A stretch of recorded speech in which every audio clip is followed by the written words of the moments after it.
আজকের এই অনুষ্ঠানটি যে শুরু হচ্ছে এটি আমাদের ভারপ্রাপ্ত চেয়ারম্যান জনাব তারেক রহমান সাহেবের তার নিজস্ব চিন্তা ভাবনা থেকে আমাদের বিএনপিকে তথা সবার আগে ছাত্রদলকে নতুন চিন্তার আলোকে তৈরি করা।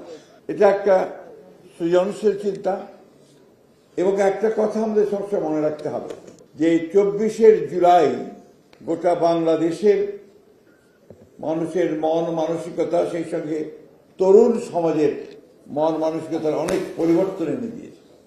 এখন সবাই পরিবর্তন চায়, পরিবর্তন সর্বক্ষেত্রে চায়, রাষ্ট্রের পরিচালনার ক্ষেত্রে চায়, আমাদের চিন্তাভাবনার মধ্যে চায়।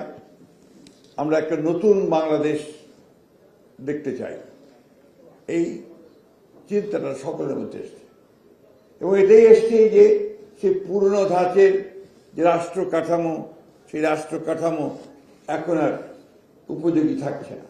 আমরা শিক্ষা ব্যবস্থা পুরনো ধাঁচের, সেটা উপযোগী থাকছে না। বিচার ব্যবস্থা উপযোগী থাকছে না।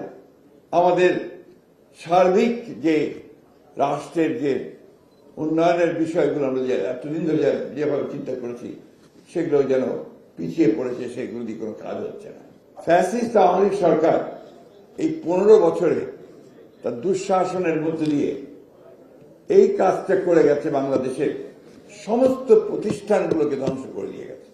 এই প্রতিষ্ঠানগুলোকে আবার নতুন করে গড়ে তোলা, দেশকে গড়ে তোলা, এই চিন্তাই আমাদের নেতা জনাব তারেক রহমানকে আলোড়িত করেছে এবং তিনি দীর্ঘদিন ধরে আমাদের যারা বিশেষজ্ঞ আছেন, এমনকি যারা মাঠ পর্যায়ে কর্মরত আছেন, কাজ করছেন বিভিন্ন ক্ষেত্রে, তাদের সঙ্গে বিভিন্ন আলাপ আলোচনার মধ্য দিয়ে তিনি কতগুলো পরিকল্পনা জাতির সামনে তুলে ধরছেন এবং এই গুরু দায়িত্বটা, এই পরিকল্পনার এই কথাগুলো, এই কর্মসূচিগুলো জনগণের কাছে পৌঁছে দেওয়ার যে একটা বিশাল দায়িত্ব, এই দায়িত্বটা তিনি প্রথমেই ছাত্রদলকে দিচ্ছেন এবং এরপরে পর্যায়ক্রমে অন্যান্য অঙ্গ সংগঠন এবং বিএনপি দল।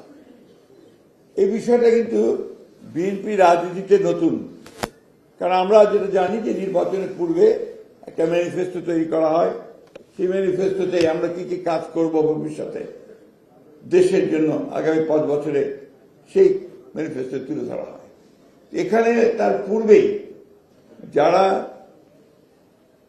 এই রাজনীতি করবেন, যারা জনগণের কাছে যাবেন, যারা দেশকে গড়ে তুলবার কাজ শুরু করবেন, তাদেরকে তিনি দীক্ষিত করে তুলবার কাজটি শুরু করেছেন। এটা নিঃসন্দেহে একটি অনন্য একটি প্রচেষ্টা, যেটা আমি মনে করি যে বাংলাদেশের রাজনীতিতে এটা একেবারে একটা প্রথম একটি কাজ, যে কাজটি হতে যাচ্ছে।